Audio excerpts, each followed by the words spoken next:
ఈరోజు మనతో ఒక స్పెషల్ గెస్ట్ పాడ్కాస్ట్‌లో ఉన్నారండి.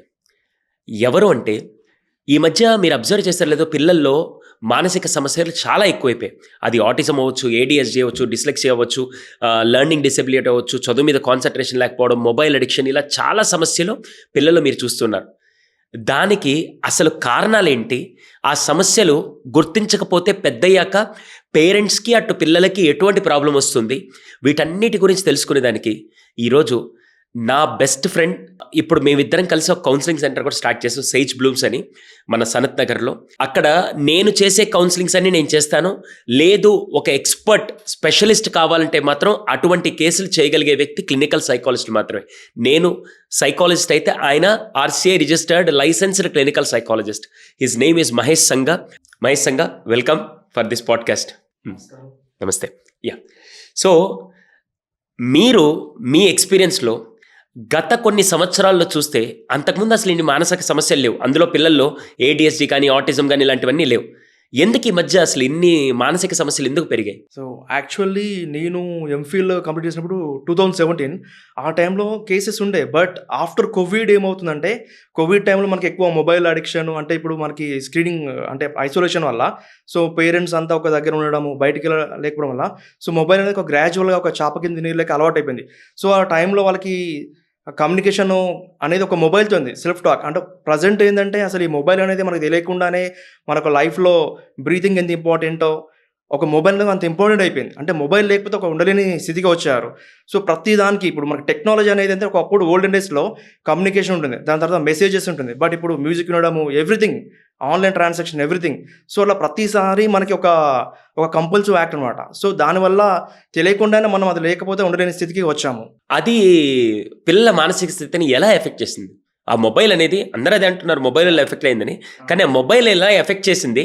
దానివల్ల ఏ డిజార్డర్స్ వస్తాయి ఒకసారి? సో, యాక్చువల్‌గా మనకి ఓల్డెన్ డేస్‌లో అడిక్షన్ ఉంటారు. అడిక్షన్ అంటే ఇప్పుడు మనకి ఆల్కహాల్ కావచ్చు, స్మోకింగ్ కావచ్చు, డ్రగ్స్ కావచ్చు. సో, ఇవన్నీ తీసుకున్నప్పుడు మనకి ఒక్కొక్క అడిక్షన్‌లో ఒక టైప్ ఆఫ్ కెమికల్ రియాక్షన్ ఉంటుంది. సో, మొబైల్ అనేది కూడా ఒక కంపల్సివ్ యాక్ట్. అదొక ప్లెజర్, ఇన్‌స్టాంట్ గ్రాటిఫికేషన్. సో, దానివల్ల మనకు డోపమైన్ అనే కెమికల్ రిలీజ్ అవుతుంది. సో, అదొక పాజిటివ్ అనిపిస్తుంది. సో, సేమ్ ఇప్పుడు మనకి ఆల్కహాల్ తీసుకున్నప్పుడు ఎలాంటి సైడ్ ఎఫెక్ట్స్ ఉంటుందో, సేమ్ ఇప్పుడు మొబైల్‌లో కూడా ఇప్పుడు ఇరిటేట్ అవ్వడము, యాంగ్జైటీ, డిప్రెషను, మానసిక ఒత్తిడి, ఇంకా దీంతో పాటు రకరకాల మానసిక సమస్యలు ఉంటాయి. స్కిజోఫ్రెనియా అని చెప్పేసి. సో, ఈ చిన్న పిల్లల్లో కూడా ఈ మొబైల్ అడిక్షన్ వల్ల స్లీప్ డిస్టర్బెన్సెస్ ఉంటుంది. నిద్ర పట్టకపోవడము, ఎక్కువ వాడడం వల్ల వాళ్ళకి ఫిజికల్ ఇష్యూస్ కూడా వస్తాయి. స్పాండిలైటిస్ ప్రాబ్లమ్స్ రావచ్చు. అండ్ ఫిజికల్ యాక్టివిటీ ఉండదు. సో, దానివల్ల ఏందంటే వాళ్ళకి ఎక్కువ లేజినెస్ రావడము, డిసిషన్ మేకింగ్ తీసుకోలేకపోవడము, ఎక్కువగా వాడడం వల్ల ఏందంటే వాళ్ళకి కాన్సంట్రేషన్ కూడా ఫోకసింగ్ ఉండదు. సో, దీనివల్ల అకాడమిక్ పర్ఫార్మెన్స్ కూడా డిక్రీజ్ అవుతుంది. నేను ఈ మధ్య విన్నది చాలా వరకు స్కూల్‌లో కూడా డ్రాప్ అవుట్స్ అయిపోతున్నారు. కాలేజ్‌కెళ్ళను, నేను ఇంట్లో ఉంటానని చెప్పి మొబైల్‌లో కూర్చొని కూడా ఉంటున్నారని నేను విన్నాను. అది మీకు ఎంతవరకు వచ్చాయి? ఎగ్జాక్ట్‌లీ. ఇప్పుడు ప్రెజెంట్ నా దగ్గరికి అసలు అకాడమిక్స్‌లో చాలామంది పిల్లలు ఒకప్పుడు ఏందంటే ఇప్పుడు మనకి స్కూల్‌లో గ్రౌండ్స్ ఉంటుండే. ఫిజికల్ యాక్టివిటీస్ ఉంటుండే. బట్ బట్ ఇప్పుడు ఏంటంటే ఇండోర్ గేమ్స్ అది కూడా తగ్గిపోయి ఏందంటే ఇప్పుడు మొబైల్ ఒక అడిక్షన్ వల్ల అంటే వాళ్ళకి ప్రతీది కూడా ఏందంటే తెలియకుండానే ఎక్కువ దానికి అడిక్ట్ అయిపోయి అంటే ఇప్పుడు మనకి అడిక్షన్‌లో కూడా తీసుకుంటే సింపుల్‌గా ఇప్పుడు ఆల్కహాల్ అడిక్ట్ అయిన వాళ్ళు గానీ, వేరే వాళ్ళు ఎలా ఉంటారు ఇప్పుడు నేను నా ఎక్స్‌పీరియన్స్ ప్రకారం అంటే నేను చూసిన క్లయింట్స్‌లో ఎక్కువ వాళ్ళు రైల్వే ఎంప్లాయీస్ కావచ్చు, స్కూల్ టీచర్స్ కావచ్చు, వాళ్ళు డిఫరెంట్ పొజిషన్స్ ఎవరైనా కావచ్చు. సో, ఈ అడిక్షన్ ఉన్నప్పుడు వాళ్ళకేమవుతుంది సోషల్‌గా ఐసోలేట్ అవుతారు. అంటే సొసైటీలో కూడా వాళ్ళకి అరే! ఈయన ఎక్కువ ఆల్కహాల్ తీసుకుంటాడు అని చెప్పేసి ఒక లో ఇమేజ్ ఉంటుంది. రిలేటివ్స్‌లో కూడా వాళ్ళకి ఒక టైప్ ఆఫ్ ఇమేజ్ ఉంటుంది. అంటే ఒక రకంగా చూడడం ఒక చులకన భావన అంటే ఒక తాగుబోతు అని చెప్పేసి. అలానే వాళ్ళకి ఆక్యుపేషన్ అంటే వీళ్ళు ఎప్పుడు కూడా ప్రీఆక్యుపైడ్ ఎక్కువ కూడా ఇదే లోకంలో ఉంటారు. ఇలా ఉన్నప్పుడు ఏమవుతుంది వాళ్ళకి ఆక్యుపేషనల్‌గా దెబ్బతింటుంది. సోషల్‌గా రిలేషన్‌షిప్స్ సరిగ్గా ఉండవు. అండ్ ఫ్యామిలీ బాధ్యతలు కూడా నిర్వర్తించలేకపోతారు. అలానే పిల్లల్లో కూడా వాళ్ళ యొక్క సాధించాల్సిన గోల్ ఏంటి అంటే వాళ్ళ యొక్క లక్ష్యం కూడా గ్రాడ్యువల్‌గా అంటే వాళ్ళు అదే లోకంలో ఉంటారు. ఆ గేమింగ్ ఒక ఫ్యాంటసీ లైఫ్‌లో ఉంటారు. సో, దాంట్లో వాళ్ళకి ఆనందం వస్తుంటుంది. ఇప్పుడు ఆల్కహాలిక్స్‌కి అయితే ఎలాంటి ఒక ప్లెజర్ అయితే ఉంటుందో, మొబైల్ వాడే వాళ్ళకి కూడా అలానే ఉంటుంది. సో, సింపుల్ చెప్పాలంటే ఇప్పుడు ఒక సీరియల్స్ ఉమెన్స్ కూడా ఇప్పుడు హస్బెండ్ ఆఫీస్ నుంచి రాగానే ఏమవుతుంది, ఆ సీరియల్‌లో ఆమె చాలా డీప్‌గా ఇన్వాల్వ్ అయిపోతుంది. అసలు చుట్టుపక్కల ఏం జరుగుతుందో అర్థం కాదు. సో, పిల్లలు కూడా ఏందంటే వాళ్ళకి తెలియకుండానే ఒక మత్తు లాంటిది. అది చూస్తుంటే వాళ్ళకి ఇప్పుడు మనకి ఆల్కహాల్ కూడా టోలరెన్స్ ఉంటది. అంటే ఫస్ట్ ఏంది వాళ్ళొక చిన్నగా స్టార్ట్ చేస్తారు. 90 ఎంఎల్, క్వార్టర్ అని చెప్పేసి. సో, ఇలానే వీళ్ళకేందంటే ఈ టైమింగ్ కూడా పెరుగుతా ఉంటుంది. ఈ టైమింగ్‌తో పాటు వాళ్ళకి తెలియకుండానే వాళ్ళ రిలేషన్‌షిప్స్ కావచ్చు, వాళ్ళ యొక్క అకాడమిక్ పెర్ఫార్మన్స్ కావచ్చు, వాళ్ళ యొక్క లైఫ్ యాంబిషన్ కూడా తగ్గిపోతుంది. ఇదే ఒక ప్రపంచం అయిపోయి ఒక ఫ్యాంటసీలో ఉంటారు. కానీ చాలామంది మా పిల్లలు మొబైల్ వాడుతున్నారండి. ఏం అడిక్ట్ అవ్వలేదు. ఊరికే వాడుతున్నారు అని అనుకుంటూ ఉంటారు. అసలు వాళ్ళకి మీరు చెప్పగలిగింది అసలు వాళ్ళు వాడుతున్నారా? అడిక్ట్ అయి ఉన్నారా? ఈ రెండిటి డిఫరెన్స్ ఎలా చెప్పొచ్చు? వాడటం, అడిక్షన్‌లో డిఫరెన్స్ ఏందంటే, ఇప్పుడు లేటెస్ట్ సర్వేస్ చెప్తున్న ప్రకారం ఒక 2 ఇయర్స్ బేబీ ఒక వీక్‌కి 10-15 అవర్స్ స్క్రీన్ టైమ్ తీసుకుంటున్నారు. లైక్ ఎలా అంటే, ఇప్పుడు ఓల్డెన్ డేస్‌లో మనకి చిన్న పిల్లలకి అన్నం తినిపించాలంటే బయటికెళ్ళి వరండాలోకెళ్ళి లేదా టెర్రస్ పైకెళ్ళి చందమామ చూపిస్తూ అంటే బూచ్ అని చెప్పేసి ఏదో రకంగా తినిపిస్తూ ఉండేవాళ్ళు. బట్ ఇప్పుడు ఏంది, మదర్ ఇప్పుడు బేబీ కొంచెం తన కడుపులో ఇట్లా ఫుడ్ తీసుకుంటే సరిపోతుంది అని చెప్పేసి మొబైల్ చిన్నగా అలవాటు చేస్తున్నారు. మనమే అలవాటు చేస్తున్నాము. సో అడిక్షన్‌కి దీనికి నార్మల్ డిఫరెన్స్, ఇప్పుడు మనకు అవసరం ఉన్నంతే మనం వాడినాం అనుకోండి. ఓకే. ఇప్పుడు సపోజ్ మీకు సింపుల్ చెప్పాలంటే, మీరు గూగుల్ క్రోమ్ ఓపెన్ చేసినప్పుడు యూ వాంట్ సమ్ ఇన్ఫర్మేషన్. దానికోసం టైప్ చేస్తే ఓకే. బట్ మీకు తెలియకుండానే మీ మొబైల్‌లో నోటిఫికేషన్ కనిపిస్తది. ఆ నోటిఫికేషన్ కనిపించినప్పుడు మీరు చేయాలనుకున్న టాపిక్ మిస్ అయిపోయి గ్రాడ్యువల్‌గా మీరు మర్చిపోతారు. హ్మ్. ఒక ఫ్యూ సెకండ్స్ తర్వాత అరే నేను దేని కొరకు వచ్చానో కూడా మర్చిపోతారు. So that is addiction. అంటే అదొక కంటిన్యూ ఉంటది. అంటే మీకు ఇప్పుడు మనకి ఏ పని చేయాలన్నా కూడా మొబైల్ యాక్చువల్లీ అంటే మనకు అంటే టెక్నాలజీ అనేది మన లైఫ్‌లో భాగమైపోయింది.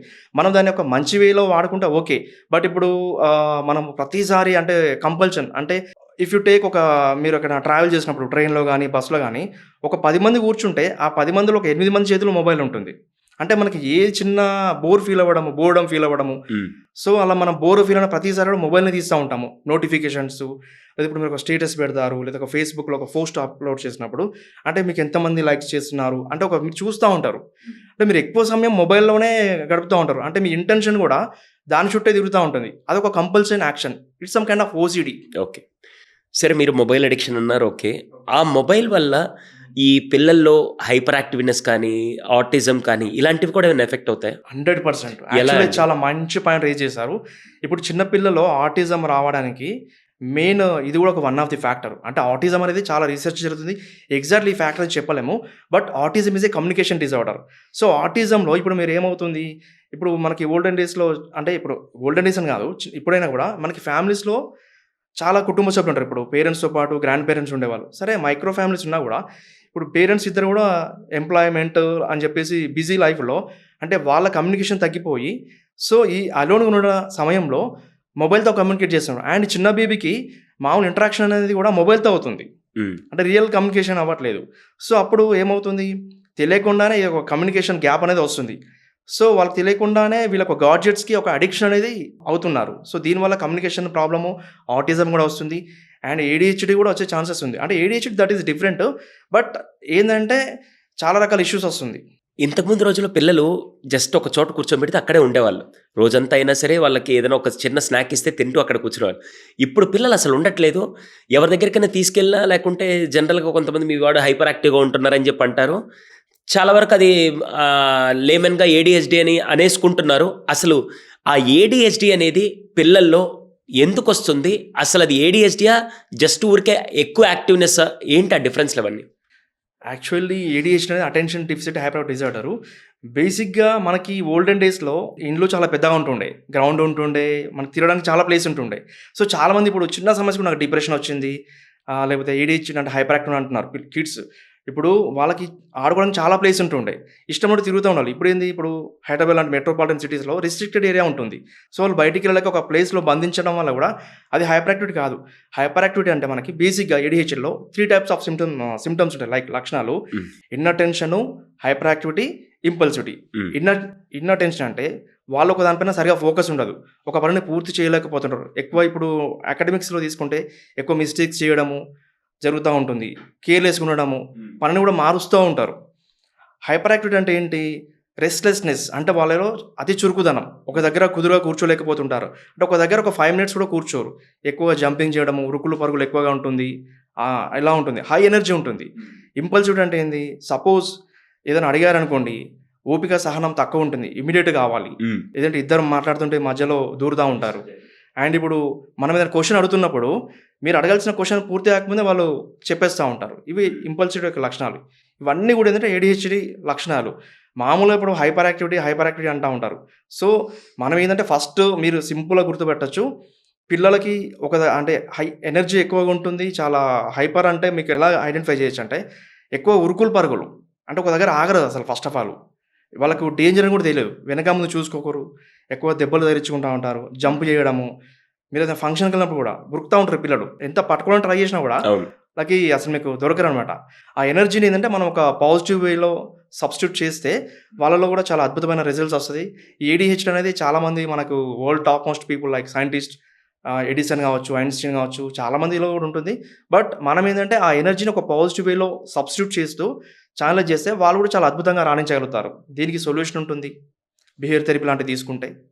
ఇప్పుడు మీరు పిల్లల్లో చూసే మేజర్ డిసార్డర్స్ ఏంటి యాక్చువల్‌గా? మేజర్‌గా ప్రపంచాన్ని ఎక్కువగా మీరు చూసిన కౌన్సెలింగ్స్‌లో ఎక్కువ ఇబ్బంది పెట్టేదేంటి? లాస్ట్ 6 మంత్స్ నుంచి గతంలో మనకు ఆటిజం, ఏడీహెచ్‌డీ అనేది ఉంటుండే. బట్ కోవిడ్ తర్వాత ఈ మొబైల్ అడిక్షన్ అనేది చాలా ఎక్కువైపోయింది. అంటే మొబైల్ వల్ల పిల్లల్లో అకాడమిక్ పర్ఫార్మెన్స్ డిక్రీజ్ అవుతుంది. అండ్ స్కూల్ డ్రాప్ అవుట్స్ కూడా ఎక్కువవుతున్నారు. సో, ప్రెజెంట్ ఏందంటే నేను ఒక 10 కిడ్స్‌ని చూస్తే ఆ 10లో 8 కిడ్స్ అంతా కూడా మొబైల్ అడిక్షన్. మనం దాదాపుగా లాస్ట్ 3 నెలల్లో ఒక 300 దాకా కేసులన్నీ చూస్తే, దాంట్లో మనకి రెగ్యులర్‌గా వచ్చింది ఫస్టొచ్చి ఏడీహెచ్‌డీ, సెకండ్ మేజర్ వచ్చి మొబైల్ అడిక్షన్ వల్ల స్కూల్ డ్రాప్ అవుట్స్. ఆ మొబైల్ అడిక్షన్‌లో వాడు వీలైతే గేమ్స్ ఆడడమో, లేకుంటే బెట్టింగ్ యాప్స్‌లోకెళ్ళి నాన్న ఆస్తులు తగలబెట్టేసి, దానివల్ల వాడి బిహేవియర్ మారిపోయి, అబద్ధాలు చెప్తూ యాంటీ సోషల్ పర్సనాలిటీగా మారిపోయిన వ్యక్తులు కూడా మనం చూసాం. అవును. నిజంగా ఈ మొబైల్ వల్ల యాంటీ సోషల్ వ్యక్తులు తయారవుతున్నారు. ఈ బిహేవియర్ ప్యాటర్న్ కూడా అన్నీ మారిపోతున్నాయి. డెఫినెట్‌గా. ఎందుకంటే ఇప్పుడు మనకి కంటెంట్ అనేది ఉంటుంది. ఇప్పుడు మనం ఏ కంటెంట్ చూస్తున్నాము, ఇప్పుడు పిల్లల్లో ఇప్పుడు వాళ్ళు రీల్స్ గానీ, లేదా యూట్యూబ్ ఓపెన్ చేసినప్పుడు అంటే వాళ్ళకు స్క్రోల్ చేసినప్పుడు ఏ కంటెంట్‌కి అట్రాక్టెడో తెలియదు. సో, బేసిక్ ఇప్పుడు మనకి ఏడీహెచ్‌డీ గానీ, కండక్ట్ డిజార్డర్ ఉన్నప్పుడు సో, వాళ్ళు ఆ టైప్ ఆఫ్ కంటెంట్‌ని ఎక్కువ అడిక్ట్ చేసుకోవడం వల్ల సో, ఆ బిహేవియర్‌ని అడాప్ట్ చేసుకొని అలానే బిహేవ్ చేయొచ్చు. ఇంకోటి ఇప్పుడు గ్యాంబ్లింగ్ కూడా ఎక్కువైపోతుంది. ఎవరైతే ఇప్పుడు ఐసోలేట్‌గా ఉంటారో వాళ్ళకి ఇప్పుడు గ్యాంబ్లింగ్ చేయడం వల్ల ఇప్పుడు మీకు ఆల్కహాలిక్ తీసుకున్నప్పుడు ఏమవుతుంది? ఒక ప్లెజర్, ఒక పాజిటివ్ ప్లెజర్ ఉంటుంది. అలాగనే వాళ్ళకున్న స్ట్రెస్ కానీ, ఒత్తిడి కానీ, ఇరిటేషన్ తగ్గించుకోవడానికి బెట్టింగ్స్ స్టార్ట్ చేస్తారు. ఈ బెట్టింగ్స్ అనేది ఒక పాథాలజికల్ గ్యాంబ్లింగు. ఇది కూడా ఒక compulsive act. It's like addiction. So, దీన్ని అసలు మామూలుగా ఇప్పుడు ప్రెజెంట్ అడిక్షన్ తర్వాత సెకండరీ మనకు గ్యాంబ్లింగ్ అనేది చాలా పెద్ద విపత్తు. అండ్ చాలామంది కిడ్స్ లైక్ మీకు బీటెక్ కావచ్చు, లేకపోతే గ్రాడ్యుయేషన్ లెవెల్ ఉన్న వాళ్ళు కూడా ఒక 10-15 లాక్స్ మనీ అంటే ఫ్యామిలీకి తెలియకుండా మొబైల్ యాప్స్‌లో మనీ తీసుకొని దాన్ని గేమ్స్‌లో ఇన్వెస్ట్ చేయడము. తర్వాత చాలామంది సూసైడ్ కూడా చేసుకుంటారు ఈ మధ్యలో. So, that is also major factor. And present నడుస్తున్నలో drugs, mobile addiction, gambling, bettings, IPL గానీ, ఇంకా వేరే ఏదైనా కావచ్చు. రమ్మీ లాంటి గేమ్స్ ఇవన్నీ ప్రెజెంట్ చాలా మంది మన దగ్గర వస్తున్న కేసెస్. లాస్ట్ 6 మంత్స్‌లో ఇప్పుడు మీరు ఒక 250 కేసెస్ వరకు అవే చూడొచ్చు. లాస్ట్ 6 మంత్స్‌లో. అసలు ఈ మొబైల్ అడిక్షన్ కేసెస్‌ని సాల్వ్ చేయలేము. సాల్వ్ చేయొచ్చు. సో, దానికి ఇప్పుడు మనకి stress management, anger management, time management ఎలా ఉంటుందో మీరు కూడా ఒక టైమ్ సెట్ చేసుకోవాలి. అంటే మొబైల్‌ని ఎలా వాడాలో దానికి ట్రైనింగ్ ఉంటుంది. మొబైల్ మేనేజ్‌మెంట్ అని చెప్పేసి. We're also planning to mobile management. So, మీరు ఇప్పుడు డైట్ చేస్తున్నారు ఇప్పుడు. మీ హెల్త్ కాన్షియస్. సో, మొబైల్‌ని ఎలా ఏ టైంలో యూజ్ చేయాలి. సో, దాన్ని మనం ఒక సిస్టమాటిక్‌గా వాడుకోవచ్చు. అలా వాడితే తగ్గించుకోవచ్చు. సో, జనరల్‌గా ఆ పిల్లలు కొద్దిగా మొబైల్ యూసేజ్ ఎక్కువ అవుతుంది అనిపించినప్పుడు పేరెంట్స్ ఎటువంటి జాగ్రత్తలు తీసుకోవాలి? అసలు పేరెంట్స్ రోల్ ఏంటి ఇక్కడ? సో, యాక్చువల్లీ ఇప్పుడు మనకి మెట్రోపాలిటన్ సిటీస్ తీసుకుంటే పేరెంట్స్ ఇద్దరు కూడా చాలా బిజీగా ఉంటారు. ఎందుకంటే వైఫ్ అండ్ హస్బెండ్ పని చేస్తేనే కుటుంబం నడుస్తుంది అనే ఒక కాన్సెప్ట్‌లో ఉన్నాం. ఈ పెరుగుతున్న పోటీ ప్రపంచంలో ఏంటంటే వాళ్ళు వర్క్‌లో బిజీ అవ్వడం వల్ల టైం ఇవ్వలేకపోతున్నారు. మీరు ఒక టైమింగ్ ఇవ్వడము అండ్ ఇప్పుడు వైఫ్ అండ్ హస్బెండ్‌లో కూడా రిలేషన్‌షిప్ సరిగ్గా లేకపోవడము. అంటే వాళ్ళ యొక్క కమ్యూనికేషన్ గ్యాప్ కూడా పిల్లల్ని అంటే వాళ్ళు షేర్ చేసుకోలేకపోవడం. అంటే దానివల్ల కూడా అంటే వాళ్ళకి ఈజీగా మొబైల్ ఫస్ట్. మీకు ఏ థాట్ వచ్చినా ఫస్ట్ మొబైల్ దగ్గరికి చేయి వెళ్తది. తీసుకోవడము, వాళ్ళకున్న కమ్యూనికేషన్ గానీ, ఆ బోర్డమ్‌ని అంటే పేరెంట్స్ యొక్క కమ్యూనికేషన్ చేయలేనప్పుడు వాళ్ళు దానికే ఎక్కువ అడిక్ట్ అవుతున్నారు. అండ్ పేరెంట్స్ క్వాలిటీ టైమ్ ఇవ్వడం. అట్‌లీస్ట్ మదర్ అంటే ఎక్కువ కొంచెం అవైలబుల్ ఉంటుంది. బట్ ఫాదర్ ఎక్కడ ఇప్పుడు వాళ్ళు వర్క్ పర్పస్ బయటికెళ్ళడం వల్ల, లేకపోతే ఎంత బిజీగా ఉన్నా వీళ్ళు రావడం లేట్ నైట్స్ అయినా మీరు వీకెండ్స్‌లో టైం కల్పించుకోండి. ఇఫ్ ఇట్ పాసిబుల్ మీకు కుదిరితే ఒక రోజుకి ఒక half an hour 20-30 minutes time ఇస్తూ వాళ్ళని అడగాలి. స్పెషల్ మీరు కుటుంబ సభ్యులతో మాట్లాడుతున్న సమయంలో కూడా చేతులు మొబైల్ పట్టుకోవద్దు. ఫస్ట్ ఆఫ్ ఆల్ ఇంకోటి నాట్ ఓన్లీ ఫ్యామిలీ మెంబర్స్. మీరు ఎవరితో మాట్లాడుతున్నా మీ ఎదుటి వాళ్ళు మీతో మాట్లాడినప్పుడు మీ మొబైల్ చేసి పక్కన పెట్టండి ఫస్ట్. అటెన్షన్ అనేది ఎందుకంటే మీరు సరిగ్గా ఇవ్వలేకపోతారు. మొబైల్ పైన ఉంటుంది 50-50 ఉంటుంది. సో, మీరు వాళ్ళ కోసమే టైం ఇవ్వాలి. ఇది ఫ్యామిలీ మెంబర్స్ కావచ్చు, ఎవరైనా కావచ్చు. సో, పిల్లల కోసమే ఉండాలి. మీరు వాళ్ళ కోసమే మాట్లాడుతున్నట్టు ఇవ్వడము. అండ్ వీకెండ్స్‌లో మీరందరూ కలిసి ఒక ఫ్యామిలీ ప్లాన్ చేసుకోవడము. అండ్ ఒక డే అంతా కూడా మీరు ఒక డే సెట్ చేసుకోండి. ఇది మొబైల్ ఆఫ్ డే అంటే మీరు ఓన్లీ డేటా ఆన్ చేసి కమ్యూనికేషన్ పర్పస్ అలా మీరు ముందే మీరు అందరికి ఇన్ఫార్మ్ చేస్తే సో అలాంటి టైంలో ఏంటంటే మీ కుటుంబ సభ్యుల మధ్యలో ర్యాపో డెవలప్ అవుతుంది అటాచ్మెంట్. సో దీనివల్ల ఏంటంటే మొబైల్ నుంచి మనము గ్రాడ్యువల్ బయటికి రావచ్చు. ఆ టైంలో మనం ఎక్కువ ఫిజికల్ యాక్టివిటీ గ్రాడ్యువల్ అందరు కలిసి ఇప్పుడు గార్డెనింగ్ వర్క్ చేసుకోవడము లేదా చర్చించుకోవడము ఏదైనా కావచ్చు. సో దానివల్ల మీ రిలేషన్షిప్స్ బాండ్స్ అనేది స్ట్రాంగ్ అవుతుంది. అలాగే పిల్లలు ఈ మధ్య నేను స్కూల్కి వెళ్ళను, నేను ఏదో ఒకటి చేసుకుంటాను, నేను యూట్యూబ్లో అయిపోతానని చెప్పి అలాంటి కేసులు కూడా మనకు చాలా వచ్చాయి. అవును అసలు పిల్లలు చదువు మీదే ఇంట్రెస్ట్ చూపించట్లేదు. అవును. నిజంగా కౌన్సిలింగ్ వల్ల చదువు మీద ఇంట్రెస్ట్ చూపించగలుగుతారా? సో యాక్చువల్ ఇక్కడ మనము చాలా మల్టిపుల్ ఫ్యాక్టర్స్ అంటే చాలా రకాల ఉన్నది. ఇప్పుడు ఒక యూట్యూబర్ చూసి నేను ఒక యూట్యూబర్ అవుతాను లేదా ఒక ఇప్పుడు క్రికెటర్ చూసి I want become cricket player అంటారు. సో ఇక్కడ ఏమవుతుందంటే మన ఇండియన్ సెట్టింగ్స్లో వెస్ట్రన్ కంట్రీస్కి చాలా డిఫరెన్స్ ఉంటుంది. ఎందుకంటే మనము చదువుతో పాటు మనము క్రీడల్ని కూడా ఎంకరేజ్ చేస్తాం. కానీ ఓన్లీ స్పోర్ట్స్ అంటే ఇప్పుడు వాళ్ళ మనకు కుదరదు. సో నేనేమంటా అంటే మీరు చదువుతో పాటు గేమ్స్ కూడా మీరు ఒక డిసిప్లిన్ ఒక టైం సెట్ చేసుకుంటే అది మీ ఎడ్యుకేషన్ కూడా వీలవుతుంది. అంటే మీకు ఫిజికల్ యాక్టివిటీ బాగుంటుంది, మీ గ్రాస్పింగ్ పవర్ కూడా బాగుంటుంది. అండ్ యూట్యూబర్ని చూసి అంటే వీళ్ళని ఒక ఫ్యాంటసీలోకి వెళ్ళిపోతున్నారు, అంటే అవుట్ ఆఫ్ రియాలిటీ అవుతున్నారు. దీన్ని కౌన్సిలింగ్ ద్వారా వాళ్ళకి మనము కెరియర్ కౌన్సిలింగ్ అంటే వాళ్ళకి ఎంకరేజ్ చేయొచ్చు. అలా అని చెప్పేసి నేను ఇక్కడ మేము డిమోటివేటింగ్ చేయట్లేదు. ఎందుకంటే గేమ్స్ అని ఇంపార్టెంట్. మీరు ఏ పని చేసినా కూడా ఎవరైనా కావచ్చు డైలీ ఒక 40 minutes physical activity important. But me passion నేను ఏమంటున్నాను, మీకు నిజంగా అంత ప్యాషన్ ఉంటే చదువుకుంటూనే మీ వయసులో చదువుకుంటూనే ఇప్పుడు మీకు ప్లాట్ఫామ్ కావాలి. ఇప్పుడు కాలేజ్ నుంచి మీరు టోర్నమెంట్స్కి వెళ్ళొచ్చు, నేషనల్ లెవెల్ కావచ్చు, డిస్ట్రిక్ట్ లెవెల్ కావచ్చు, స్టేట్ లెవెల్ కావచ్చు. సో మీరు చదువుతో పాటు గేమ్స్లో కూడా మీరు దానికి కోచింగ్ తీసుకుని మీరు వెళ్ళండి. సో అది మీకు ఫిజికల్ హెల్త్ బాగుంటుంది, మీ మెంటల్ హెల్త్ కూడా బాగుంటుంది, మీ కెరీర్ కూడా బాగుంటుంది. బట్ ఓన్లీ గేమ్సే అని చెప్పేసి నేను ఇప్పుడు క్రికెట్ని ప్యాషన్ తీసుకుంటా అంటే కొంచెం అది ప్రెడిక్ట్ చేయలేము. అంటే మీరు సక్సెస్ అవుతారా కాదని చెప్పేసి ఓకే, అది కొంచెం డౌట్ఫుల్. అలాగే చాలామందికి ఉండే అపోహ ఏంటంటే ఏదన్నా మానసిక సమస్య వచ్చినప్పుడు సైకియాట్రిస్ట్ దగ్గరికి వెళ్ళాలా, సైకాలజిస్ట్ దగ్గరికి వెళ్ళాలా, లేక దాంట్లో కూడా క్లినికల్ సైకాలజిస్ట్, ఇలా డిఫరెన్స్ ఉంటుంది కదా.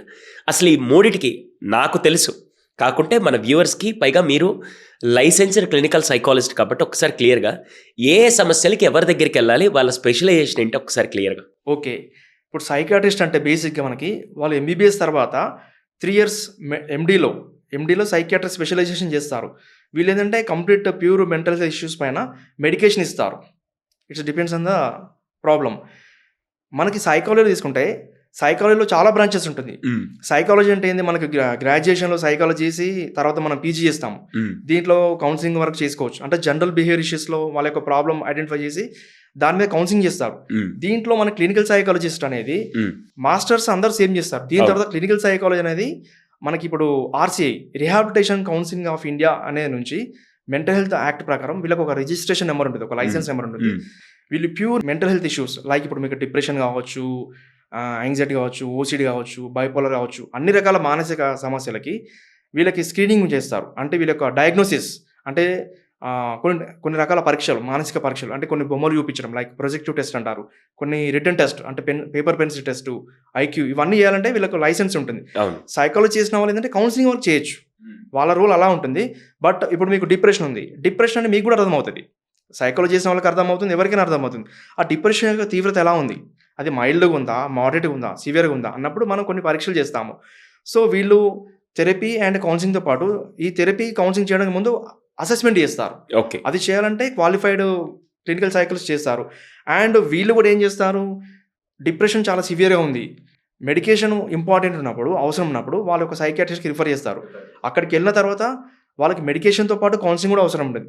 సో మనకి సైకాలజికల్ ప్రాబ్లమ్స్ ఏదైనా కావచ్చు, దాని యొక్క తీవ్రతను బట్టి సైకాలజిస్ట్ తర్వాత మనకి క్లినికల్ సైకాలజిస్టా సైకియాట్రిస్ట్ అనేది ప్రాబ్లం యొక్క తీవ్రత ఏదున్నా మనం ఫస్ట్ స్క్రీనింగ్ చేసుకోవాలి. ఇప్పుడు సింపుల్ చెప్పాలంటే స్క్రీనింగ్ అంటే ఏంది, ఇప్పుడు మీకు ఫీవర్ వచ్చింది, ఫీవర్ అని అందరూ తెలుసు, జ్వరం అనేది. ఇప్పుడు ఫీవర్లో డెంగ్యూ ఉంది, మలేరియా ఉంది, వైరల్ ఫీవర్ ఉంది, ప్లేట్లెట్స్ ఉంది. సో మనం బ్లడ్ టెస్ట్ చేస్తాము. ఆ టెస్ట్ చేసినప్పుడు ఏందనే క్లియర్ అర్థమవుతుంది.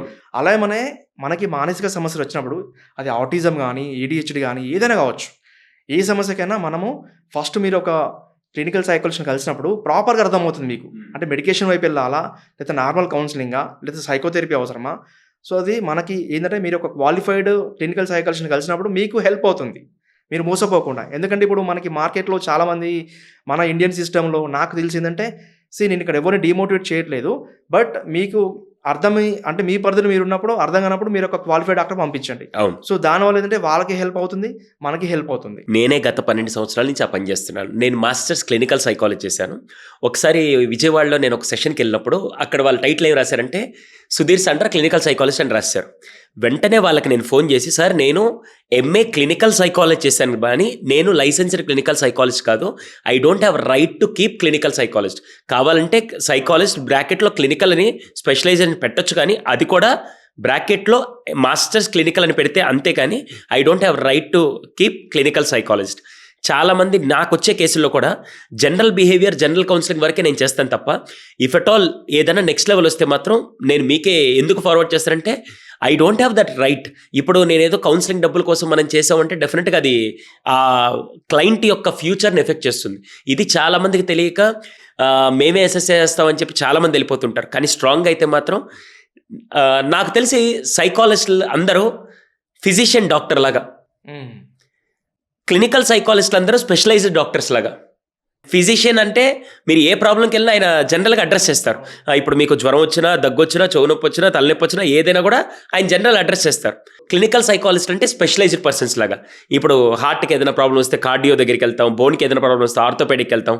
ఇలా స్పెషలైజ్డ్గా ఆ డిజార్డర్స్ కానీ, డిప్రెషన్ కానీ, లేకుంటే ఓసిరీ కానీ, ఆటిజం కానీ, ఏడిహెచ్డి థెరపీ సప్లై చేయాలన్నా, అసెస్ చేయాలన్నా ఇవన్నీ చేసే వ్యక్తులు క్లినికల్ సైకాలజిస్టులు. నేను స్టార్టింగ్ నుంచి అదే చెప్తాను. వీళ్ళందరూ ఏంటంటే ఇప్పుడు నా దగ్గరికి అలాంటి ప్రాబ్లమ్స్ వస్తాయి. చాలామంది అపోహలో సుధీర్ సండ్ర అన్ని కేసులు చేస్తారు. అరే నేను చేయను రా బాబు అంటే, లేదు సార్ మీ మీద నమ్మకంతో వచ్చారు. మీరు నమ్మకంతో వచ్చారు, బట్ నా దగ్గర ఆ లైసెన్స్ లేనప్పుడు నేను చేసి మీ పిల్లల జీవితాలను ఎందుకు నాశనం చేయాలి? ఇది చాలామంది అర్థం చేసుకుంటే బెస్ట్. యాక్చువల్లీ చాలా మంచి పాయింట్ చెప్పారు. ఇప్పుడు మీకు చాలామందికి ఒక మానసిక సమస్య వచ్చినప్పుడు ఎవరిని అప్రోచ్ అవ్వాలో అర్థమవుతుంది. సో నేను క్లినికల్ సైకాలజిస్ట్ ఎవరంటే వాళ్ళు కూడా సాధారణంగా ఎంఎస్సీ చేస్తారు, పీజీలో సైకాలజీ చేస్తారు, ఎంఎస్సీ వరకు సేమ్ ఉంటుంది. దీంట్లో మనకి సెంట్రల్ గవర్నమెంట్లో రీహాబిలిటేషన్ కౌన్సిల్ ఆఫ్ ఇండియా వాళ్ళ నుంచి ఒక రిజిస్ట్రేషన్ నెంబర్ ఉంటుంది. దీంట్లో ఎంఫిల్ క్లినికల్ సైకాలజీ అని ఉంటుంది. సో వీళ్ళు మీకు ఏంటంటే ప్రాపర్గా అసెస్మెంట్ చేస్తారు. ఈవెన్ మీకు ఒక ప్రాపర్ గైడ్ చేస్తారు, ఈ ప్రాబ్లం ఎంతవరకు సాల్వ్ అవుతుంది, ఇది మేము చేయొచ్చా చేయలేమా అని ఉంటుంది. సో మీరు ఏంటంటే సైకాలజిస్టు, క్లినికల్ సైకాలజిస్టు సింపుల్ అండి. క్లినికల్ సైకాలజిస్టులు ఎంఫిల్ ఉంటుంది, వాళ్ళకి రిజిస్ట్రేషన్ నెంబర్ ఉంటుంది ఇప్పుడు. సో మీకు అప్పుడు చాలా క్లారిటీ ఉంటుంది. మీరు ఆన్లైన్ కూడా సెర్చ్ చేయొచ్చు, మీకు వెబ్సైట్కి వెళ్తే మీకు చాలా మంది అర్థమవుతుంది. సో స్పెసిఫిక్ ఏంటంటే జనాల్లో ఇప్పుడు ఇక్కడ సైకాట్రిస్ట్ అండ్ సైకాలజిస్ట్ చాలా కన్ఫ్యూజ్ అవుతారు. అంటే సైకాలజిస్ట్ అని ఇప్పుడు నా దగ్గరికి వచ్చి కొద్దిమంది సార్ మీరు మెడిసిన్ రాస్తారంటారు. మెడిసిన్ రాసే వాళ్ళు ఎంబీబీఎస్ తర్వాత వాళ్ళు ఎండీలో స్పెషలైజేషన్ చేస్తారు, వాళ్ళు మాత్రమే మెడిసిన్ ఇస్తారు. ఈవెన్ కొద్దిమంది నాకు తెలిసిన వాళ్ళు కూడా ఇప్పుడు వచ్చారు నా దగ్గర క్లయింట్స్ కూడా, వాళ్ళ కొద్దిమంది అంటే ఇప్పుడు సైకాలజిస్ట్ పేరు పెట్టుకొని మెడిసిన్ ఇచ్చారు అంటే వాళ్ళు ఫేక్ అండి. ఏ సైకాలజిస్ట్ మెడిసిన్ ఇస్తా అంటే నమ్మకండి. నిజంగా అలాంటి ఇష్యూ ఉంటే మాకు కంప్లైంట్ చేయండి, మేము వాళ్ళపైన యాక్షన్ తీసుకుంటాము. లీగల్గా కూడా అలాంటి మన దగ్గర స్ట్రాంగ్ బాడీ ఉంది అండ్ మనం వాళ్ళ లీగల్ కూడా ఫైల్ చేయొచ్చు. అది అనెతికల్ కూడా ఖచ్చితంగా. ఎందుకంటే అసెస్ చేసే హక్కు లేనప్పుడు కూడా అసెస్ చేసినా ఏ సైకాలజిస్ట్ మీదైనా మనం ఖచ్చితంగా తీసుకోవచ్చు. ఇప్పుడు ఎలాగో కానీ ఇంకా we're fighting for that. Like దీనికి కూడా ఒక లైసెన్స్ నెంబర్ కనుక వస్తే ఇంకొద్దిగా రెగ్యులర్ సైకాలజీకి కరెస్పాండెంట్ సైకాలజీకి డిఫరెన్స్ ఏంటండి? సో యాక్చువల్లీ ఏంటంటే ఇప్పుడు మీకు సైకాలజీ అనేది ఈజీ అయిపోయింది. అంటే ఇప్పుడు మీకు డిస్టెన్స్లో ఇప్పుడు మనకి ఇగ్నో కావచ్చు, లేకపోతే అంబేద్కర్ ఓపెన్ కావచ్చు, ఆచరణ ఎన్నో ఉన్నాయి మనకి యూనివర్సిటీస్. ఇప్పుడు డిస్టెన్స్లో సైకాలజీ చేసిన వాళ్ళు ఇయర్లీ 1 month 15 days కాలేజ్కి వెళ్ళి ఎగ్జామ్స్ రాస్తారు. బట్ రెగ్యులర్ సైకాలజీ చేసిన వాళ్ళకి డిఫరెన్స్ ఉంటుంది కదా. అంటే ఇప్పుడు నేనే ఎంఐటి యూనివర్సిటీలో మాస్టర్స్ చేసి వచ్చాను, రెగ్యులర్ కోర్సు. మాకు 4 సెమిస్టర్స్కి 4 సార్లు మేము ఇంటర్న్షిప్ లెక్కన, ఒకసారి నేను డీఎడిక్షన్ సెంటర్లో పనిచేశాను, ఒకసారి స్కూల్లో పనిచేశాను. ఇలా మిగతా చోట్ల పనిచేసినప్పుడు కేవలం ర్యాపో బిల్డింగ్, కౌన్సిలింగ్లో ర్యాపో బిల్డింగ్ అనేది మాకు ఒక సబ్జెక్ట్ టాపిక్ లాగా పెట్టి క్లయింట్ వచ్చినప్పుడు మీరు ఎలా ర్యాపో బిల్డ్ చేసుకోవాలని చెప్పి కౌన్సిలింగ్ స్టార్టింగ్ ప్యాటర్న్ నేర్పడానికి మాకు సెమిస్టర్ తీసుకున్నారు రెగ్యులర్లో. ఇక్కడ మ్యాటర్ డిస్టెన్స్ రెగ్యులర్ కాదు. డిస్టెన్స్లో చేసిన వాళ్ళంటే సైకాలజీ అంటే ప్యాషన్ ఉండి, ఇప్పుడు వాళ్ళ ప్రొఫెషన్లో బిజీ ఉండి, సో వాళ్ళకి ప్యాషన్ అప్పుడు నేర్చుకున్నప్పుడు వాళ్ళకు అర్థమవుతుంది అంటే ఏదన్నా ఎలా ఐడెంటిఫై చేయొచ్చు, సైకలాజికల్ ప్రాబ్లమ్స్ ఎలా ఉంటుందని చెప్పేసి. బట్ కౌన్సిలింగ్ వరకు చేసుకోవచ్చు. ఇక్కడ నేనైతే మనం చెప్పడానికి ఎవరు కాదు. బట్ మీరు నిజంగా సైకాలజీ ఫీల్డ్లో అంటే ఒక ప్యాషన్గా తీసుకొని ఎదగాలంటే దాన్ని రెగ్యులర్ తీసుకుంటే మీకు హెల్ప్ అవుతుంది, మీ దగ్గరికి వచ్చిన వాళ్ళు కూడా హెల్ప్ అవుతుంది.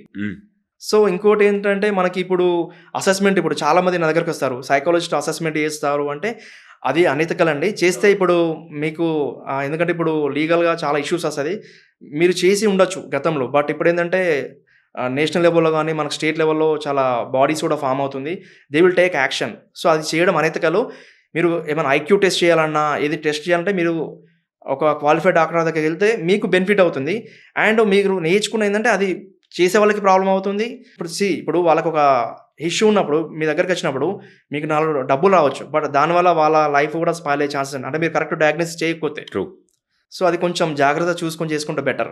మహేష్ గారు, ఇంతకు మీరు మాట్లాడుతూ క్లినికల్ సైకాలజిస్ట్ అసెస్ చేస్తారు డిఫరెంట్ క్వశ్చనైర్స్ ద్వారా అని చెప్పి. అసలు అసెస్మెంట్స్ ఏమేమి వెరైటీస్ ఉంటాయి, అసలు ఏంటవి?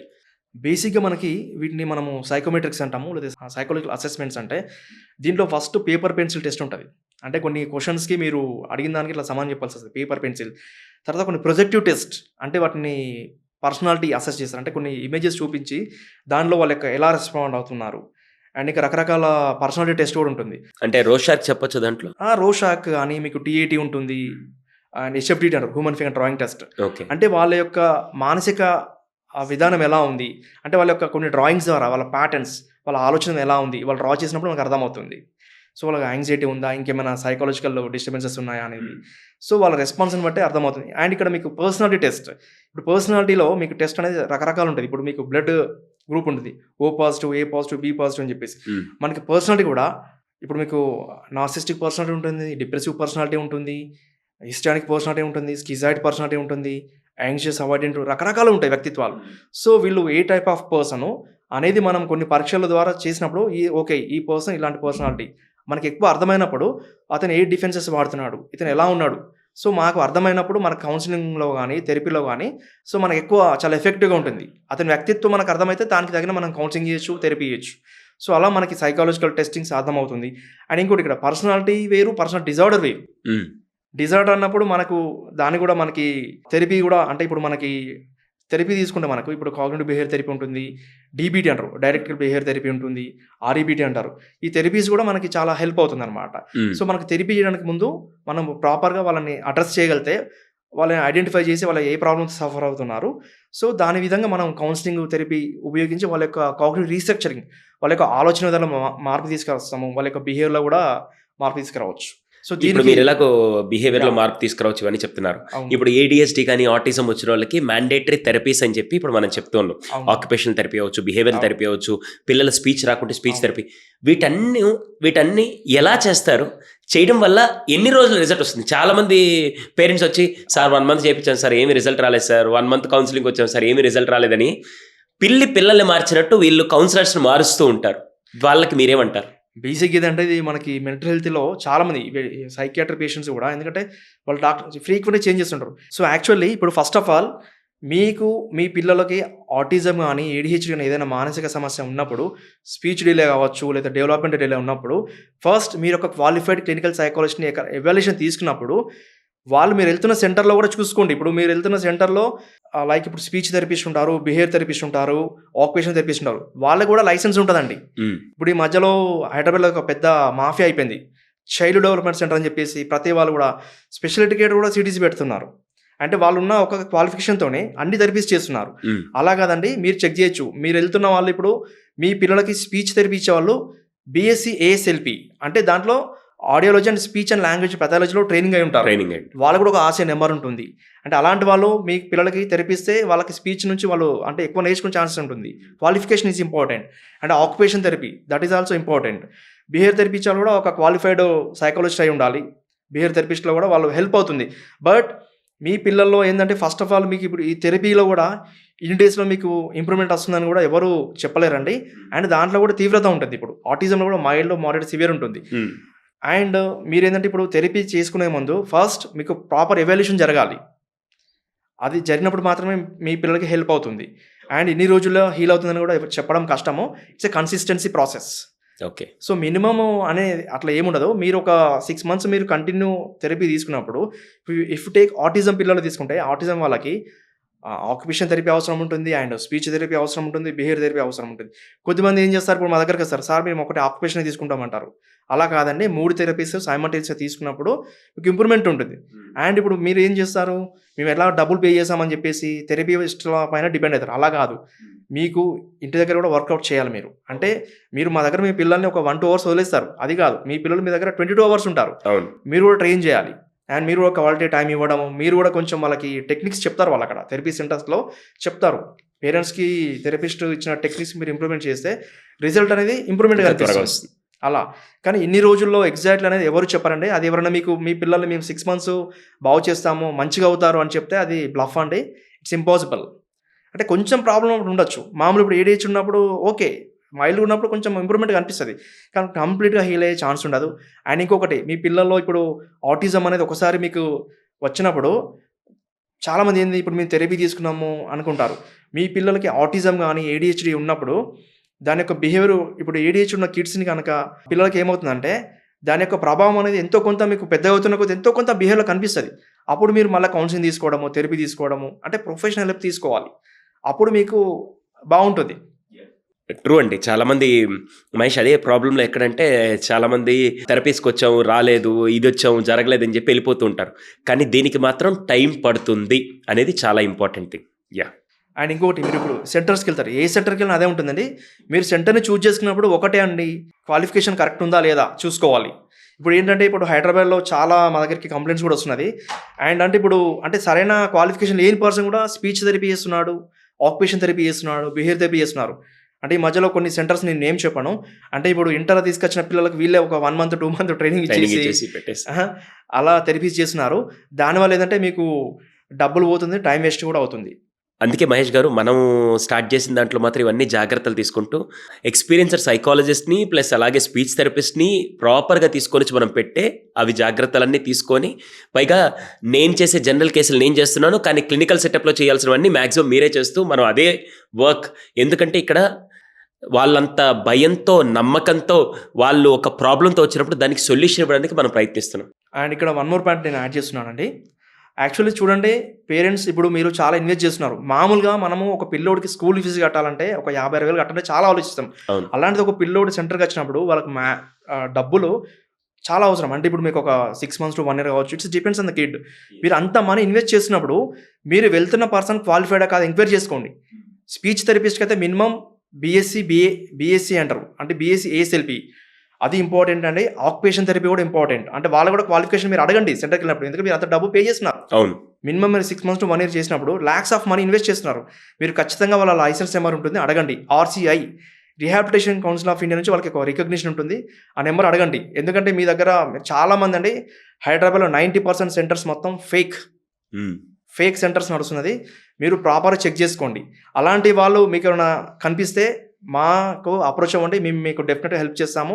గవర్నమెంట్ నుంచి కానీ మీకు అవన్నీ కూడా చాలా యాక్ట్స్ ఉన్నాయి, లీగల్ కూడా యాక్షన్ తీసుకోవచ్చు. సో మీరు ఎవరికి భయపడకండి. మీకు అలాంటి ఇష్యూ ఉంటే you can approach me, I will help you. Thank you, that's really so nice of you Mahesh గారు. అలాగే ఇప్పుడు మామూలుగా డిజార్డర్స్ అన్ని మాట్లాడుకుంటూ ఏడిహెచ్డి అవన్నీ, కానీ అలాగే లాస్ట్ నాకుంటే డౌట్ మహేష్ గారు, పిల్లల అకాడమిక్ పర్ఫార్మెన్స్ చాలా పూర్ అయిపోతుంది. అది కొంతమంది ఏంటంటే వాడికి చిన్నప్పటి నుంచి ఇంటెలిజెన్స్ లేదండి, కొంతమంది వాడికి ఇంట్రెస్ట్ లేదండి అని చెప్పి అంటూ ఉంటారు. దీన్ని మీరు ఎలా అసెస్ చేస్తారు? బేసిక్గా చూడండి, పిల్లల్లో చదువులో పర్ఫార్మెన్స్ లో ఉందంటే ఒకటి వాళ్ళకి ఐక్యూ అనేది తక్కువ ఉండొచ్చు, లేదా లెర్నింగ్ డిజబిలిటీ అయి ఉండొచ్చు. అలాంటి ఇష్యూస్తో ఉన్నప్పుడు మీకు ఇప్పుడు స్కూల్లో కూడా కంప్లైంట్స్ వస్తాయి. మామూలుగా మీ పిల్లాడు సరే చదవట్లేదు, రాయట్లేదు, స్లోగా చదువుతున్నాడు, స్లోగా రాస్తున్నాడు అన్నప్పుడు చూడండి, అలాంటి పిల్లలకి మా దగ్గర తీసుకొచ్చిన ఫస్ట్ మనం ఐక్యూ టెస్ట్ చేస్తాం. అంటే ఐక్యూ అనేది ఫస్ట్ చూస్తాం, అంటే ఇంటెలిజెన్స్ కరెక్ట్ ఉందా లేదా. ఐక్యూ కొంచెం మనకి ఏంటంటే ఇప్పుడు 90 to 109 యావరేజ్ ఇంటెలిజెన్స్, సాధారణ తెలివితేటలు. దీనికి 2-3 పాయింట్లు తగ్గినా కూడా మనకి పర్ఫార్మెన్స్ బాగుంటుంది.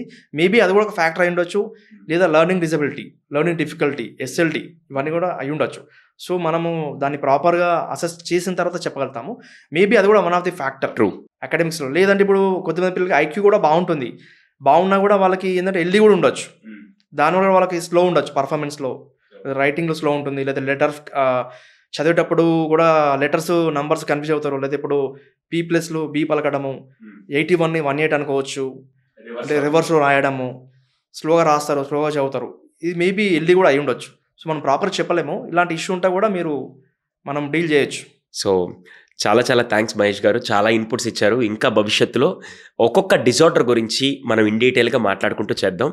సో మళ్ళీ చెప్తున్నాను, మీరు ఏదైనా ప్రాబ్లం వచ్చినప్పుడు కన్సల్ట్ అవ్వాల్సింది కొన్ని ఇష్యూస్కి జనరల్ సైకాలజిస్టు, సివియర్గా ఉంటే మెడిసిన్ కావాలి అంటే సైకియాట్రిస్ట్ని, అలాగే ఒక డిజార్డర్ బేస్ చేసుకొని అది ఏడిహెచ్డి కానీ ఆటిజం కానీ ఉంటే మీరు కన్సల్ట్ అవ్వాల్సింది లైసెన్స్డ్ క్లినికల్ సైకాలజిస్ట్ని. ఇవి మీరు డిఫరెన్స్ తెలుసుకోకపోతే చాలా వరకు మనకి డాక్టర్స్లో అవగాహన ఉంది కానీ మెంటల్ హెల్త్కి వచ్చేసరికి చాలామందికి అవగాహన లేదు. అందుకే ఈరోజు ఈ పాడ్కాస్ట్ చేశాను. థ్యాంక్ యూ మహేష్ గారు. థ్యాంక్ యూ సుధీర్ గారు.